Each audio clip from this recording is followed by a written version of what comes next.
How much wood would a woodchuck chuck if it could only chuck wood? Well, these chucks can chuck wood. And I know for me in the beginning, there was a lot of confusion about these things. If you're going to run a lathe, you really absolutely have to have them, because there's all kinds of really cool projects you can do.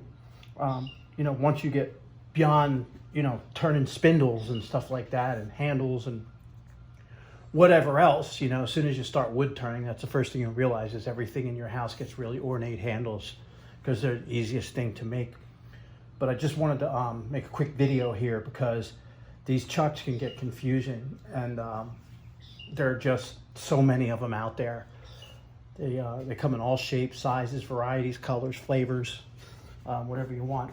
But there are some big differences that are going to definitely dictate which one of these things you decide to use.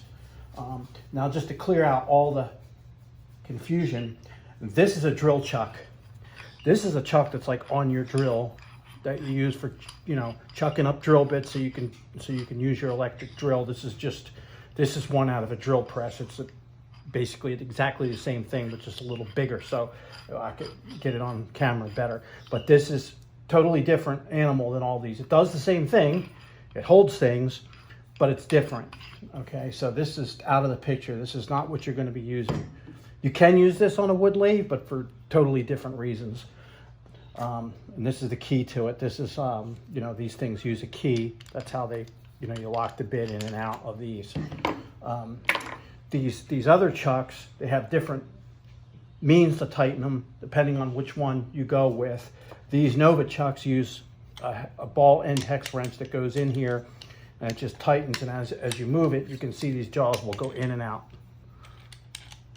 That's basically going to be the theme on most of these chucks, how they work, because they're self-centering.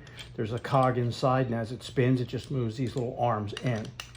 And as you can see, there's set screws in these arms, and you can put whatever jaws, these things here are called the jaws, and whatever jaws you're going to use, you know, for whatever size piece of work you're trying to hold, they make a jaw for it. So you only buy the chuck once, and you just get whatever jaws you need to hold it. This is probably like a medium-sized jaw right here for maybe bowls from 10 inches wide to maybe 5 you could probably make with this.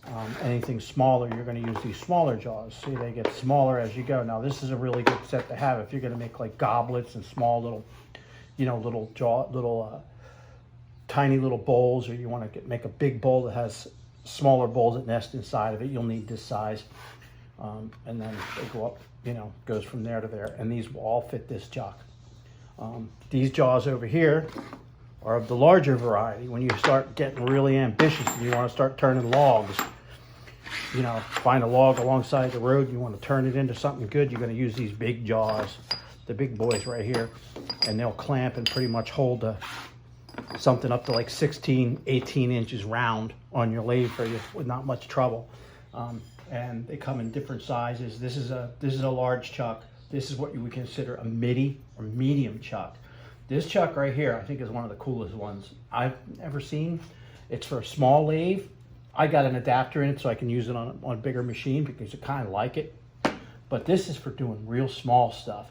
Pens.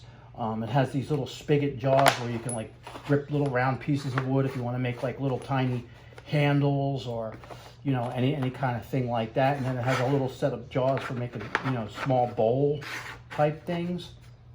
And this is your pen jaws. These jaws are for gripping your pen blanks, for drilling the center hole through your pen blanks. They come in handy for doing all kinds of like center drilling. If you want to put a square block of wood in your lathe and you want to drill a hole right down through the center, these work perfectly for that. This particular chuck uses this type of a key. It's almost like a big drill, drill chuck key, but larger size. It goes in here, and it's the same type of deal. It just spins. You can actually see it in this one. It just spins a gear on the inside that moves the jaws back and forth as you go. And that's basically how these things work. As far as the threads on the back of them that screw into the machine, that's going to be contingent on whatever kind of machine you have. You know, this is an 1.25 inch adapter that adapts down to an inch size, which is about the smallest is going to be an inch. And that's most of your midi lathes, whatever they call them, the medium to small ones, will probably screw right, you know, direct thread onto there. Otherwise, you know, when you get up into larger lathes, you have, you know, a bigger spindle, so you have, you know, these, you know, the bigger threads on the inside of them. But that's about it for chucks, and that's how you can tell the difference in them. And you know, just I wanted to eliminate a little of that confusion that, you know, I get a lot of that, especially in the YouTube channels, in the comments about, you know, well, what's the deal with the chuck? How's the wood held on there? I mean, how is that happening? I mean, why isn't there screw holes in the back of the bowl? And, you know, and this answers all of that. You know, this just clears up a lot of that, you know, mystery of how these things are held on and how we can, you know, make these intricate bowls. And, you know, it doesn't look like they were mounted to anything, because basically you're using these chucks with these type of jaws, and there's, you know, they're dovetailed. So when they go on the outside like this, and when you're making a tenon for your bowl, and it, like, let's say the tenon is around as this, it kind of automatically digs into the wood and pushes it back, so it makes it a tight fit on there. It's very well thought out. They're all like that. They all have the little dovetail shape. It's just the characteristic of the way the design of it.